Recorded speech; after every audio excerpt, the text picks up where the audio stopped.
Hi friends, எல்லாருக்கும் வணக்கம். இன்றைக்கி வந்துட்டு வீட்டிலே சத்து மாவு எப்படி ரெடி பண்ணுறது அப்படிங்கிறத நான் உங்கள் கூட ஷேர் பண்ணிக்க போகிறேன். பாப்பாவுக்கு 9 மந்த்லேருந்து இந்த சத்து மாவு வந்து நான் கொடுத்துட்ருக்கேன். நம்மளும் சாப்பிட்லாம், குழந்தைக்கும் கொடுக்கலாம்.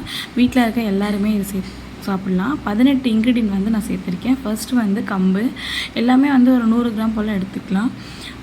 100 கிராம் கம்பு எடுத்து நல்லா வாசம் வர வரைக்கும் வறுத்துட்டு ஒரு பிளேட்டில் கொட்டிக்கோங்க. அதே மாதிரி ராகி 100 கிராம் அதையுமே வந்து வறுத்துக்கோங்க. அது வறுக்கும் போது நல்லா பொடின்னு கடுகு வெடிக்கிற மாதிரி அது வந்து பொரியும். ஸோ அப்போ நம்ம வந்து எடுத்துக்கலாம். அடுத்தது வெள்ளை சோளம், அதுவுமே வந்துட்டு நல்லா ட்ரை ரோஸ்ட் பண்ணிக்கோங்க.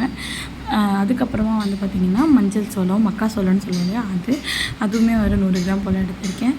எல்லாத்தையுமே நல்லா வறுத்து எடுத்துக்கலாம். கடையில் வைக்கிற மாவு வாங்குறத விட இந்த மாதிரி நம்மளே வீட்டிலே நம்ம செய்யும்போது குழந்தைங்களுக்கு நம்ம பார்த்து நல்லதாகவும் கொடுக்கலாம், அதே மாதிரி ஹெல்த்தியாகவும் இருக்கும். இங்கே பொட்டுக்கடலை 50 கிராமும் பாசிப்பருப்பு 50 கிராமும் ரெண்டுத்தையும் ஒன்றாவே சேர்த்து நான் வறுத்துடுறேன். வேணால் நீங்கள் தனித்தனியாக கூட வறுத்துக்கலாம். பொட்டுக்கடலை இன்னும் கூட கொஞ்சம் சேர்த்துக்கலாம். நான் 50 தான் சேர்த்துருக்கேன். பொட்டுக்கடலையில் நிறைய ப்ரோட்டீன் இருக்குது, அதே மாதிரி விட்டமின்ஸ் நிறையா இருக்குது. ஸோ அதனால் பொட்டுக்கடலை அதிகமாக சேர்த்துக்கலாம். அதுக்கப்புறமா ஒரு 10 கிராம் போல் கடலை சேர்த்துக்கிறேன். நான் பாப்பா கொடுக்குறதுனால கொஞ்சமாக வந்து நான் கடலை சேர்த்துக்கிறேன். அதுக்கப்புறமா ஒரு 50 கிராம் போல் ஜவ்வரிசியில் அவ்வளோ ஹெல்த் பெனிஃபிட் இருக்குது. ஸ்கின்னுக்கு, ஹேருக்குன்னு அவ்வளோ ஹெல்த் பெனிஃபிட் இருக்குது. அதே மாதிரி போன் ஸ்ட்ரென்த்துக்கு ரொம்ப ஹெல்ப் பண்ணும். இடுப்பு வலிக்கெலாம் நம்ம அதை சாப்பிடும்போது நல்லாவே க்யூர் பண்ணும். வீட்டில் அம்மா அடிக்கடி எங்களுக்கு வந்து ஜவ்வரிசியில் வந்து கஞ்சி, கூழ் இந்த மாதிரிலாம் பண்ணி கொடுப்பாங்க. ரொம்ப டேஸ்ட்டாக இருக்கும். ஜவ்வரிசி வந்து நல்லா வறுக்கும் போதே பொரியும். அந்த மாதிரி பொரிஞ்ச உடனே நம்ம இதில் ஆட் பண்ணிக்கலாம். எல்லாமே வந்து நல்லா பொன்னிறமாக வறுத்து வச்சுக்கோங்க, அப்போ தான் நல்லாயிருக்கும். அது கூட வந்து பார்லியும் கோதுமையும் ஆட் பண்ணியிருக்கேன். பார்லி 2 ஸ்பூனும் கோதுமை 2 ஸ்பூனும் ஆட் பண்ணியிருக்கேன். பாப்பாவுக்கும் சேர்க்கறதுனால கொஞ்சம் கொஞ்சமாக ஆட் பண்ணியிருக்கேன்.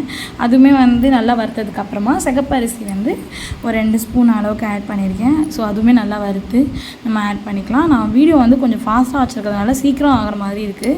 அப்புறமா வந்து பாதாம், அதுக்கப்புறமா வந்து முந்திரி, அப்புறம் கொஞ்சம் ஏலக்காய் ஆட் பண்ணிக்க, இல்லை நீங்கள் பிஸ்தா கூட ஆட் பண்ணிக்கலாம். அது கூட வந்து ஒரு கைப்பிடி வந்து உளுந்து ஆட் பண்ணியிருக்கேன், வெள்ளை உளுந்து, உருட்டு உளுந்து. அதுவுமே இந்த அளவுக்கு நல்லா ப்ரௌன் கலராக வந்ததுக்கப்புறமா வறுத்து எடுத்துக்கலாம். அதுக்கப்புறமா கொஞ்சம் நிறையவே வந்துட்டு ஒரு 50 கிராம் போல் கருப்பு உளுந்து எடுத்திருக்கேன். கருப்பு உளுந்துக்கு அவ்வளோ ஹெல்த் பெனிஃபிட் இருக்குது. நம்ம சேனலில் ஆல்ரெடி உளுந்து கஞ்சி ரெசிபி போட்டிருக்கேன், அதை வேணாலும் செக் பண்ணி பாருங்கள். அது டிஸ்கிரிப்ஷனில் லிங்க் கொடுக்குறேன்.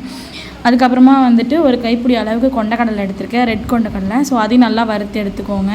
எல்லாமே நல்லா வறுக்கணும், அப்போ தான் வந்துட்டு மாவு வந்து சீக்கிரம் கட்டி பிடிக்காது, வீணாகவும் போகாது. அது கூட வந்து கொஞ்சமாக ஒரு 2 ஸ்பூன் போல் சம்பா கோதுமை பாப்பாவுக்கு நான் வந்து கொடுக்க ஆரம்பிச்சிட்டேன். அதனால் நான் இப்போ இதை ஆட் பண்ணியிருக்கேன். நம்மளுமே சாப்பிட்லாம், ரொம்பவே போன் ஸ்ட்ரென்த்தாக இருக்கும். எல்லாமே நல்லா வறுத்துட்டு இந்த மாதிரி பிளேட்டில் கொட்டி ஆற வச்சிடலாம். நல்லா கூல் டவுன் ஆனதுக்கப்புறமா மிஷினில் கொடுத்து அரைச்சிக்கலாம். இல்லை சேர்த்துருக்க எல்லா இன்க்ரீடியண்ட்டுமே வந்து நான் வந்து லிஸ்ட்டை வந்து டிஸ்கிரிப்ஷன் பாக்ஸில் கொடுக்குறேன், செக் பண்ணி பாருங்கள். நல்லா நைஸாக அரைச்சிட்டு வந்து பாக்ஸில் வச்சா 6 மந்த் வரைக்கும் கெட்டு போகாமல் இருக்குது. இல்லை நிறைய வெரைட்டிஸ் பண்ணலாம். ஆல்ரெடி கூல் கச்சது எப்படி நான் ஷேர் பண்ணியிருக்கேன், அதோட லிங்க் வந்து டிஸ்கிரிப்ஷனில் கொடுக்குறேன், செக் பண்ணி பாருங்கள். நம்ம சேனல் இன்னும் சப்ஸ்கிரைப் பண்ணிக்கோங்க. அப்படியே இன்ஸ்டாலையும் ஃபாலோ பண்ணிக்கோங்க. தேங்க்ஸ் ஃபார் வாட்சிங்.